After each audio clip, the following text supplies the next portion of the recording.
maybe they don't even have, if there is anything, easy access to it. They just know it's not something they want to spend any time on. Mm-hmm. Okay, and I have a hunch there are an awful lot of folks walking this planet who have had experiences that are so far off the table that they just will never talk about it. Oh, and sure. We're glad to have you on. There every time somebody opens their mouth to speak the truth, for sure. Yeah. All right, stand by, Todd, if you would, and sure. We'll be right back with more in just a few minutes. He's lost.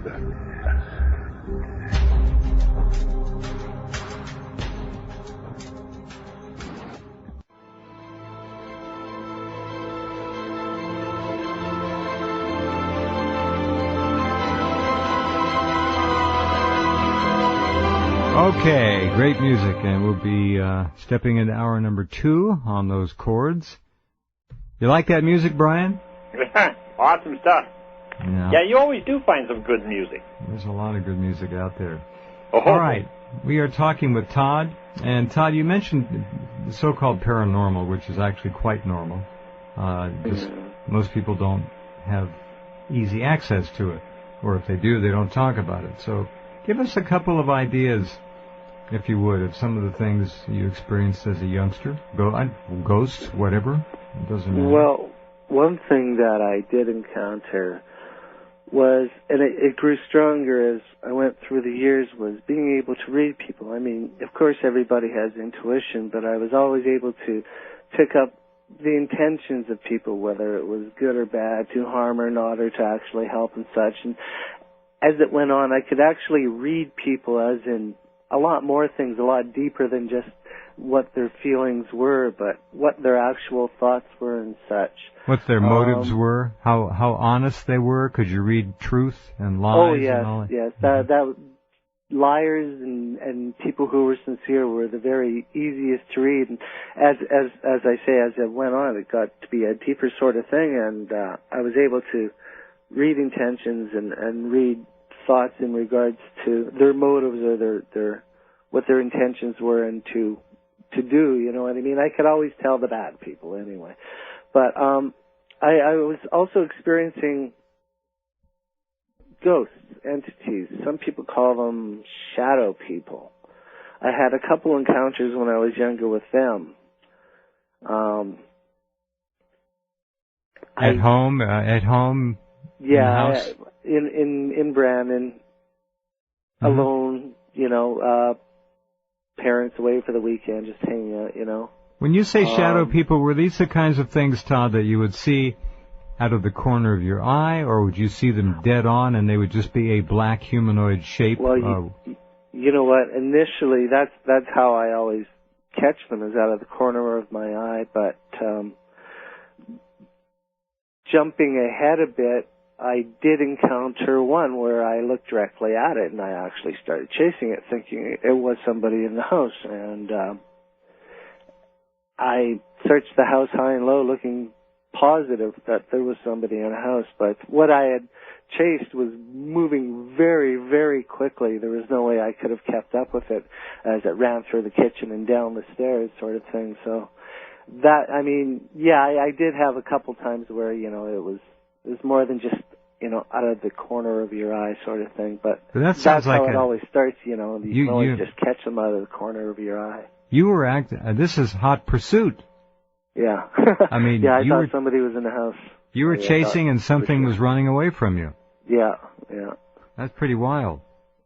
Did at any time any of these shadow people have any texture to them, or were they just No, black? They were. You know, I couldn't even tell if they were substance. They were certainly not see-through by any means, but it didn't look like they were of hard substance. It almost looked like dark static. You know what I mean? I don't know how. Well, interesting. And about the same height as normal humans? Around 6 foot. So these were not the little hooded dwarf-like dark beings. No. Okay. All right, very good. This is fascinating. Jeff, I don't know if you remember, but we had some guys on the program. It's going back maybe a couple of 3 years or whatever, and there were security on the bases, and they were getting radio calls from others on the base. They tell them to get the heck over here because something really strange was going on. And they had beams of light, supposedly from these ships that were sitting hovering. And in these beams of light, they had what these people called these shadow figures.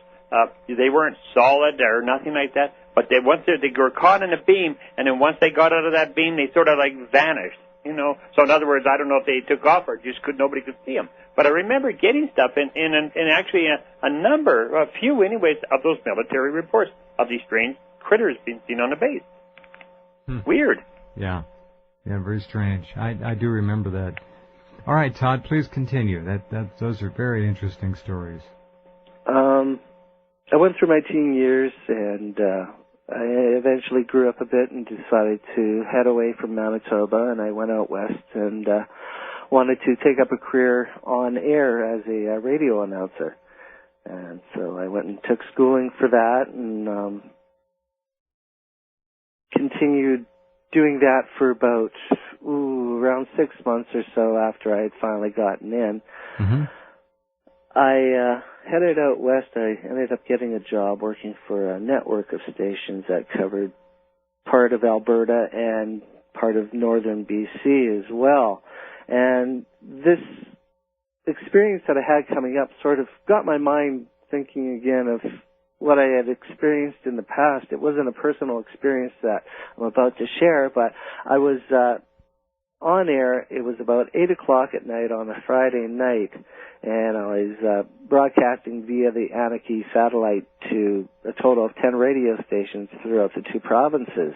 Mm-hmm. And at 8 o'clock at night, all of a sudden, my phone lines just lit right up. We had an 800 number for all the towns to phone into to request songs if they wanted. So just like clockwork, just on an instant, all the phone lines lit up, and I was getting these phone calls from people from all over the province of BC and Alberta asking me what it was that they were seeing. They were calling in reporting a large triangular craft that had incredible speed. Now, I became excited because I was thinking about the things that I had encountered in the past. I hadn't really thought about them again because I had nothing come up again that made me think about them till then. So I kept by the window for the rest of the show, looking out, hoping I was going to see something too, but I never did. But at the rate these calls were coming in and the distance between each location from each call originating, the speed of this craft was well past the speed of sound. It was almost like an instant sort of thing where people were seeing it. So whatever it was traveling and stopping, traveling and stopping, traveling and stopping. I contacted the Air Force, air traffic, RCMP, and they had nothing to report of abnormal in the area. So I just kind of buried it away in the back of my mind and thought how interesting, and continued on with my career in radio for a few more years. I went on to, it was about 2001, I was moving back from Alberta, and I was in Saskatoon at the time. I decided to take a trip to a northern lake in Saskatchewan. Summer was soon over, and I wanted to get in a bit of camping. I hadn't done so for a long time. And so I was out at the lake with my girlfriend. It was around midnight, and I was sitting on the picnic table looking up at one certain glowing object in the sky. I thought it was a star, actually, or at least a satellite, stable satellite. And I was just staring at it. My girlfriend was sitting with me. After a couple of minutes, she asked me what I was looking at. So I pointed it out to her. And in an instant, as soon as I pointed it out to her, all of a sudden there was a flash from this object it was way up. It was out of Earth's atmosphere, would be my guess anyway. And another glowing object came shooting out from the side of it. And it traveled for a short distance. And then all of a sudden it turned on a 45-degree angle and started down towards Earth. I stood up quickly when I realized this wasn't normal. Whatever I was seeing, it wasn't anything like I'd seen before.